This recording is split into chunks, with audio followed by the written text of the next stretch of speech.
Hello students, this is Manoj Asopa from English Academy. Today we are going to study chapter number 3 and that is two stories about flying. In this chapter there are two stories and first is his first flight. तो आज हम first flight के बारे में पढ़ेंगे। बच्चों, ये कहानी एक ऐसी पक्षी की है जो समुद्र के किनारे रहते हैं और एक छोटा सा पक्षी है जो उड़ना नहीं जानता है, लेकिन उसके जो पेरेंट्स है और उसके जो फैमिली वाले यानी उसके भाई बहन है वो सब मिलकर के उसको किस प्रकार उड़ने के लिए एंकरेज करते हैं और किस प्रकार से उसको जब तक खाना नहीं दिया जाता जब तक वो स्वयं उड़ना नहीं सीख जाता।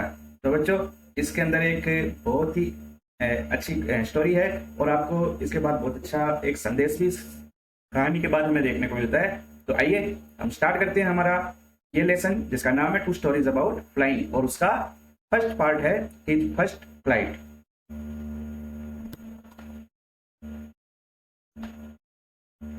The young seagull was alone on his ledge. देखिए बच्चों, यहाँ पे ये जो सीजल है ये है समुद्र का एक पक्षी जो समुद्र के किनारे रहते हैं।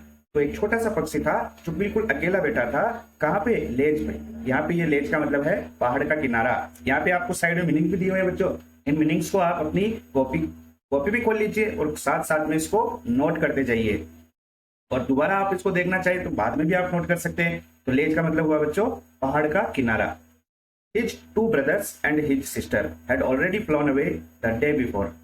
तो देखिए बच्चों, यहाँ पे हमें पता चला कि उसके दो भाई थे और एक सिस्टर थी जो कि पहले से उड़ चुके थे एक दिन पहले। तो उस जगह से उसके भाई बहन वहां से उड़ के चले गए थे और वो वहां पे उस पहाड़ के किनारे पे अकेला बैठा हुआ था। He had been afraid to fly with them। तो वो डरता था उनके साथ उड़ने में, उनके साथ जाने में बहुत डरता था। afraid। Somehow when he had taken a little run forwards to the brink of the ledge and attempted to flap his wings and became afraid।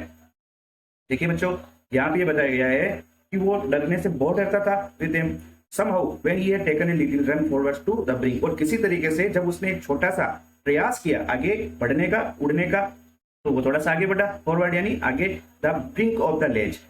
यहाँ पे ब्रिंक का मतलब हो गया बच्चों किनारा। देखिए ये ब्रिंक का यानी किनारा।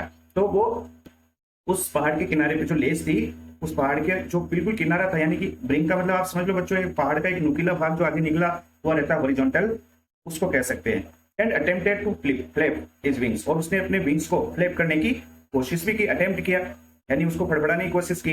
He became afraid. लेकिन वो डर गया और वो प्रयास नहीं कर पाया आगे। आगे देखिए बच्चों। The great expanse of sea stretch down beneath and it was such a long way down. Expanse कहते हैं बच्चों विस्तार। तो वहां पे क्या है? समुद्र का बहुत बड़ा विस्तार था। यानी जब वो उड़ने की कोशिश करने लगा तो उसको समुद्र सामने दिखाई दिया। तो वो तो बहुत विशाल था, बहुत बड़ा था। स्ट्रेच डाउन जो कि उसके नीचे की तरफ था। beneath यानी नीचे, ये मीनिंग आगे दिया हुआ है। तो वो उसके नीचे की तरफ था। Such a long way down, miles down. और उसको जो ऐसा लग रहा था कि ये तो कई मीलों तक फैला हुआ है। He felt certain. तो उसने महसूस किया certain that his wings would never support him. और उसने ऐसा महसूस किया कि उसके जो विंग्स है, उसकी जो पंख है वो उसको कभी भी सपोर्ट नहीं करेंगे। सो ही बेंट हिज हेड। इसलिए उसने अपना क्या किया? सिर झुका लिया। बेंड यानी झुका लिया सिर। And ran away back to the little hole under the ledge. और वो वापस लौट आया थोड़ा सा उसी जगह पे एक होल की तरफ जहां पे वो पहाड़ के किनारे पे थी, जहां वो रात को स्लेप्ट एट नाइट, रात को सोया करते थे। तो वो वापस सिर झुका करके, जैसे कोई हारा हुआ आदमी सिर झुका के आता है उसी तरीके से वो अपना सिर झुका करके वापस अपनी जगह पे आ गए जहां पे वो रात को सोया करते थे। Even when each of his brother and little sister whose wings were far shorter. यहाँ तक कि उसके जो छोटे भाई बहन है उनके जो विंग्स थे वो भी बच्चों कैसे थे? फार शॉर्टर, थोड़े से छोटे थे। देन हिज ऑन, जितने उसके थे। Next, ran to bring flap their wings. लेकिन वो भी अपने विंग को फ्लैप करके उड़ जाए। एंड फ्लू अवे, उड़ गए। He failed a muster up courage to take the plunge which appear to him so desperate. यहाँ पे देखिए बच्चों, ये बताया गया है कि वो फेल्ड हो गया था। वो पूरी तरीके से यूं कह सकते हैं आप असफल हुआ था जो उसने प्रयास किया था उसमें। मस्टर अप करेज, मस्टर अप का मतलब होता है इकट्ठा करना और करेज कहते हैं साहस। साहस को इकट्ठा करने में फेल हो गया था। टू टेक देयर प्लंग, अपनी एक उड़ान भरने के लिए। टेक देयर प्लंग फ्लंग का मतलब हो गया उड़ान भरने के लिए, विच appear to him a disparate, जो जिसके कारण वो फिर बहुत हताश हो गया था क्योंकि वो उड़ान नहीं भर पाया। His father and mother had came around calling to him shrilly, उसके बाद उसके फादर मदर आए उसके पास उसको कॉलिंग करते हुए, उसको बुलाते हुए श्रीली यानी तेज आवाज करके, upbraiding him, threatening to let him starve on his legs unless he flew away। upbraiding का मतलब हो गया बच्चों गुस्सा करते हुए, और थ्रेटनिंग का मतलब हो गया धमकी देते हुए। तो वो बहुत गुस्सा करते हुए तेज आवाज में उसको उनको पुकारते हुए, उसको बुलाते हुए वहां पे आए उसके माता पिता, और उसको धमकी दी। थ्रेटनिंग यानी क्या हो गया बच्चों, धमकी देते हुए। टू लेट हिम स्टार्व, कि उसको भूखा रहना पड़ेगा, ऑन हिज लेज, उसके लेज पर, उस पहाड़ी पर, अनलेस ही फ्लू अवे, यदि वो नहीं उड़ता है। अनलेस का मतलब हो गया बच्चों यहाँ पे इफ नॉट, यदि वो नहीं उड़ता है तो फिर उसको क्या रहना पड़ेगा, भूखा रहना पड़ेगा। But for the life of him he could not move, लेकिन भूख से भी ज्यादा जरूरी क्या थी उसके लिए, जिंदगी, लाइफ थी, और अपनी लाइफ के कारण ही वो वहां से उड़ नहीं पाया, उसने उड़ने की कोशिश ही नहीं की। कुड नॉट मूव, वो तो हिल भी नहीं सका क्योंकि उसको उसकी जिंदगी प्यारी थी। नेक्स्ट देखिए बच्चों, that was 24 year ago.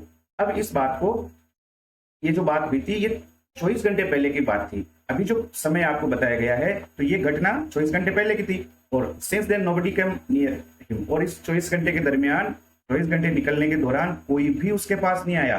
The day before, एक दिन पहले, ऑल डे लॉन्ग, पूरे दिन, he had watched his parents, वह अपने पिता को माता पिता को देखता रहा, flying about his with his brother and sister, जो कि उड़ रहे थे अपने ब्रदर और सिस्टर, उसके ब्रदर और सिस्टर के साथ। तो वो ये चीज देखता रहा कि उसके भाई बहन के साथ उसके माता पिता उड़ रहे हैं, perfecting them in the art of flight, और उनके माता पिता क्या कर रहे थे, उनको परफेक्ट कर रहे थे, सिखा रहे थे, निपुण कर रहे थे किसमें, द आर्ट ऑफ फ्लाइट, उड़ान, उड़ने की आर्ट, कला, उड़ने की कला उनको सिखा रहे थे। Teaching them how to skim, और वो उनको ये भी सिखा रहे थे कि किस प्रकार से स्कीम किया जाए। स्कीम करने का मतलब हो गया बच्चों छूते हुए निकलना किसी भी चीज को, जैसे कोई डाइव लगाता है तो डाइव लगाते हुए वापस नीचे से ऊपर की तरफ जाता है, उसको छूते हुए निकलना, स्कीम। द वेव, वेव कहते हैं लहरें। And how to dive for fish, और किस प्रकार से मछली को पकड़ने के लिए डाइव लगाई जाए। तो ये चीज उसके पेरेंट्स, उनके भाई बहन को सिखा रहे थे, और ये चीज वो देख रहा था। He had in fact seen his older brother, यहाँ तक कि उसने वास्तव में यह भी देखा था कि उसका जो बड़ा भाई है, केच हिज फर्स्ट हेरिंग, उसने अपनी पहली हेरिंग पकड़ ली है। हेरिंग कहते हैं एक समुद्री मछली जो ऊपर से काफी मुलायम होती है, सॉफ्ट होती है। तो उसने अपने भाई को देखा कि उसके भाई ने पहली बार हेरिंग मछली को पकड़ लिया है, एंड डेवोर इट, और उसके बाद वो उसे खाने लगा। जो डेवोर का मतलब होता है जब बहुत ज्यादा भूख लगती है तो जल्दी जल्दी जो खाया जाता है वो डेवोर करना, तो वो उसको खाने लगा क्योंकि उसको भूख लगी थी जल्दी जल्दी से। स्टैंडिंग ऑन ए रॉक, और वो कहां बैठा हुआ था, एक चट्टान के ऊपर बैठ करके वो उसको खाने लगा। While his parents circled around raising a proud cackle, और जबकि उसके जो पेरेंट्स थे ना वो क्या कर रहे थे, वो सर्किल बना रहे थे, उसके चारों तरफ घूम रहे थे। किसके, उसके भाई के, जो मछली पकड़ के एक चट्टान में बैठ के खा रहा था, तो उसके माता पिता उसके चारों तरफ घूम रहे थे और प्राउड महसूस कर रहे थे। केकल का मतलब जोर जोर से हंसना, उनको मजा आ रहा था इस चीज से, उनको प्राउड फील हो रहा था कि उसने पहली बार एक हेरिंग मछली को पकड़ लिया। And all the morning the whole family, और पूरे सुबह से जो पूरा जो परिवार था, had walked about on the big plateau, और वो घूमता रहा एक बड़े से प्लेटो। प्लेटो का मतलब हो गया बच्चों एक पठार, एक बड़े पठार के ऊपर, मिडवे डाउन द अपोजिट, जो बिल्कुल बीच में था। Cliff taunting him with his cowardice. देखिए बच्चों, यहाँ पे जो उसके भाई बहन है, उसके माता पिता है, वो एक प्लेटो के बिल्कुल बीच में उड़ते रहे, घूमते रहे, जो कि उसके अपोजिट में था बिल्कुल, और वो क्लिप कर रहे थे। देखिए बच्चों, यहाँ पे क्लिप करने का मतलब हो गया एक खड़ी चट्टान जो उसके ऊपर, वहां पे वो क्लिप टॉन्टिंग हिम, और वो उनको क्या कर रहे थे, टॉन्टिंग कर रहे थे, ताना मार रहे थे, ताना मारते हुए हिम विथ हिज कॉवर्डिस। तो किस बात का ताना मारे थे, उसकी कायरता का। कॉवर्ड यानी कायर, तो कॉवर्डिस यानी कायरता। The sun was not ascending the sky, और जो sun was now ascending. Ascending का मतलब होता है उभरते हुए क्रम में, बढ़ते हुए क्रम में, जैसा कि मैथ्स में हम पढ़ते हैं असेंडिंग डिसेंडिंग। तो यहाँ पे जो स्काई था, सूर्य, जो सन था, वो स्काई की तरफ असेंडिंग हो रहा था, यानी चढ़ रहा था, आसमान में सूरज चढ़ रहा था। Blazing on his ledge that faced the south, और वो बिल्कुल उसके जो लेज थी, उसकी जो पहाड़ी थी, उसके बिल्कुल सामने की तरफ था, जो कि साउथ का डायरेक्शन दिखा रहा था। ही फेल्ट द हीट, उसने बहुत गर्मी महसूस की, because he had not eaten since the previous night fall, क्योंकि उसने पिछली रात से कुछ भी नहीं खाया था। और जब व्यक्ति भूखा होता है तो उसको ज्यादा मौसम का प्रभाव पड़ता है, इसलिए उसको बहुत ज्यादा गर्मी लग रही थी। He stepped slowly out to the brink of the ledge, वह धीरे धीरे आगे बढ़ा ब्रिंक ऑफ द लेज यानी उस पहाड़ी के किनारे की तरफ, and standing on one leg, और वो एक पैर पे खड़ा हो गया, with the other leg hidden, और जबकि उसने दूसरा पैर क्या किया, छुपा लिया। नेक्स्ट देखिए बच्चों, अंडर हिज विंग, कहां छुपा लिया, अपने पंखों के नीचे। ही क्लोज्ड वन आईज, उसने अपनी एक आंख बंद कर दी, देन द अदर, और दूसरी living, and pretended to be falling asleep, और उसने प्रिटेंड किया, उसने नाटक किया, प्रिटेंड यानी नाटक करना, दिखावा करना, अभिनय करना, किस बात का, फॉलिंग asleep, जैसे कि वो सो रहा हो। Still that took no notice of him, लेकिन अभी भी उन्होंने कोई भी नोटिस नहीं, उसकी तरफ कोई ध्यान नहीं दिया। किन्होंने, बच्चों, उनके पेरेंट्स ने और उसके भाई बहन ने उसकी तरफ कोई ध्यान नहीं दिया। ही saw his two brother and his sister laying on the plateau doing with their heads sunk into their necks, उसने देखा कि उसके जो दोनों भाई बहन है वो वहां पे बैठे हुए हैं, जबकि लेटे हुए, मान लीजिए आप, प्लेटू पे डोजिंग करते हैं। डोजिंग का मतलब होता है हल्की हल्की झपकियां लेना। विद देयर हेड्स, और जो उनके सिर थे वो संक इनटू देयर नेक्स, वो डूबे हुए थे, यानी कि उन्होंने उसको सिकोड़ रखा था अपनी गर्दन को, किसके अंदर, अपनी सॉरी उसके उनके जो हेड थे, सिर था, उसको गर्दन के अंदर छुपा रखा था, यानी कि सिकोड़ रखा था। हिज फादर वाज प्रीनिंग, और उसके जो पिताजी थे वो प्रीनिंग कर रहे थे द फीदर्स, पंखों को सही कर रहे थे, साफ कर रहे थे, संवार रहे थे। ऑन हिज व्हाइट बैग, जो कि उसकी उनके पिताजी की पीठ के ऊपर थी व्हाइट बैग, सफेद रंग की, उन पंखों को क्या कर रहे थे, संवार रहे थे, ठीक कर रहे थे। Only his mother was looking at him, बस एकमात्र कोई व्यक्ति था जो उसकी तरफ देख रहा था, और वो कौन थी, उसकी मदर, बाकी कोई भी उसकी तरफ ध्यान नहीं दे रहा था। She was standing on a little high hump, और वो बैठी हुई थी एक छोटे से हम्प के ऊपर। हम्प किसे कहते हैं बच्चों, हम्प कहते हैं कोई उभरा हुआ भाग, कोई चट्टान होती है उस प्रकार की उभरी हुई कोई चट्टान के ऊपर वो बैठी हुई थी। जैसे केमल के अंदर, ऊंट के ऊपर जो वो हम्प होती है ना, निकली हुई उबड़, उसी तरीके की चीज को हम्प कहते हैं। तो उसकी माँ ने उसकी तरफ ध्यान दिया, या वो उसकी तरफ देख रही थी, जो एक हम्प के ऊपर बैठी थी, ऑन द प्लेट्यू, पठार के ऊपर। हर व्हाइट ब्रेस्ट फॉरवर्ड, और उसकी जो व्हाइट ब्रेस्ट थ्रस्ट थी, यानी कि उसके आगे का भाग था, वो उसकी तरफ सामने था, यानी कि वो बिल्कुल आमने सामने बैठे थे। Now and again she tore at a piece of fish, वो बार बार क्या कर रही थी, टोर कर रही थी। टीयर की सेकंड फॉर्म, टोर, टीयर यानी फाड़ना, चीरना। ए पीस ऑफ फिश, एक फिश के टुकड़े को चीर रही थी, टुकड़े कर रही थी उसकी एक मछली को। दैट ले एट हर फीट, जो कि उसके पैरों में पड़ा हुआ था। And then scraped each side of his beak on the rock, और उसके बाद वो अपनी जो बीक थी, यानी कि उसकी जो चोंच थी, उसको अपनी एक चट्टान, जिस चट्टान में बैठी थी, उसको चट्टान के दोनों तरफ स्क्रैप कर रही थी, मार रही थी, और उसको तीखा कर रही थी, ठीक कर रही थी। जो उसकी माँ थी वो अपनी चोंच को मार मार करके ठीक कर रही थी, शार्प कर रही थी। The sight of the food maddened him, sorry maddened him, mad यानी पागल, और ये जो दृश्य उसको दिखाई दिया खाने का, इस चीज ने उसको पागल कर दिया। How he loved to tear food, वो कितना प्यार करता था किसी भी फूड को खाने को टीयर करना, फाड़ना, चीरना। स्क्रैपिंग हिज बीक नाउ, और अपनी जो बीक चोंच है उसको स्क्रैप करना, किसके ऊपर, पत्थर के ऊपर। And again to whet it, और दोबारा उसे खाना। तो बच्चों आज के भाग में हम इतना ही पढ़ेंगे। कहानी का अगला भाग हम पढ़ेंगे अगले पार्ट के अंदर, अगले वीडियो के अंदर। एक बार हम वापस इन मीनिंग्स का रिवीजन कर लेते हैं जो आज हमने पढ़े हैं। तो बच्चों सबसे पहले आया था लेज, और लेज का मतलब है पहाड़ का किनारा। उसके बाद आया था बच्चों ब्रिंक, और ये इसका मतलब भी होता है किनारा, जो किसी पहाड़ का अगला भाग होता है, बिल्कुल आगे का हॉरिजॉन्टल पार्ट होता है, जो आगे निकला हुआ होता है, वो कहलाता है ब्रिंक। उसके बाद आया था बच्चों एक्सपांस, इसका मतलब होता है विस्तार। फिर आया था बीनीथ, बीनीथ का मतलब होता है नीचे।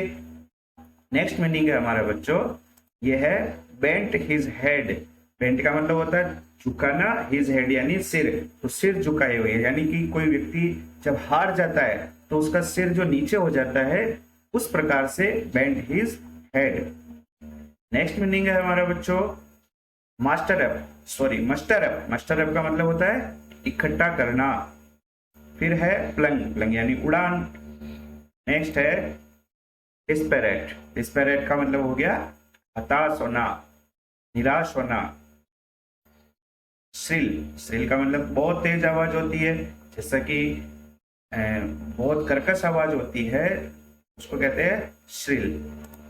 नेक्स्ट है अपब्रेडिंग। अपब्रेडिंग का मतलब होता है गुस्सा करना।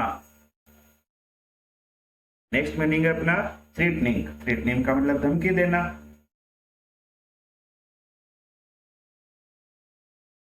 स्किम, स्किम का मतलब होता है जब कोई डाइव लगाता है, नीचे की तरफ जाता है, तो किसी चीज को छूते हुए वापस ऊपर की तरफ निकल जाता है। जैसे एरोप्लेन जो होती है वो नीचे जाकर के ऊपर जाती है, तो बहुत सारे पक्षी नीचे आते हैं, अपने जो पंख होते हैं उनको बिल्कुल पॉज करते हुए नीचे आते हैं और फिर वापस ऊपर किसी चीज को छूते हुए वो ऊपर, तो इसको कहते हैं स्कीम।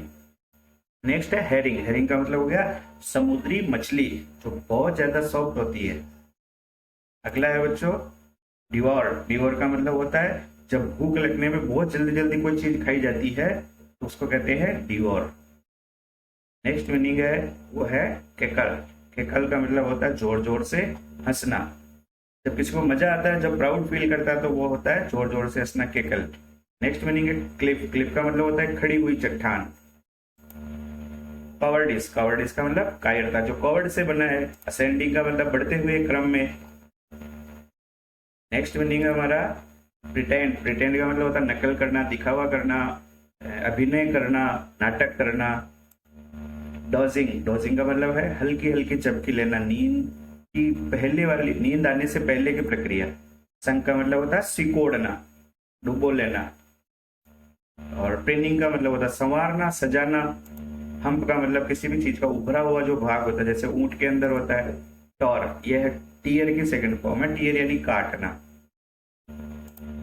और मेडनेट, सॉरी मेडेंड। मेडेंड का मतलब हो गया पागल कर दिया, मेड से बनाई है, मेडन यानी पागल। तो बच्चों ये सारे मीनिंग हमने देखे, आप इन मीनिंग्स को नोट डाउन करेंगे अपनी नोटबुक के अंदर और इस लेसन को दोबारा देखेंगे, समझने की कोशिश करेंगे, मीनिंग्स याद करेंगे। नेक्स्ट पार्ट में हम फिर से मिलेंगे, तब तक बने रहिए हमारे साथ। और यदि आपने हमारे चैनल को सब्सक्राइब नहीं किया है तो आप इसे सब्सक्राइब करें और अपने मित्रों को भी इस बारे में बताएं। थैंक यू बच्चों।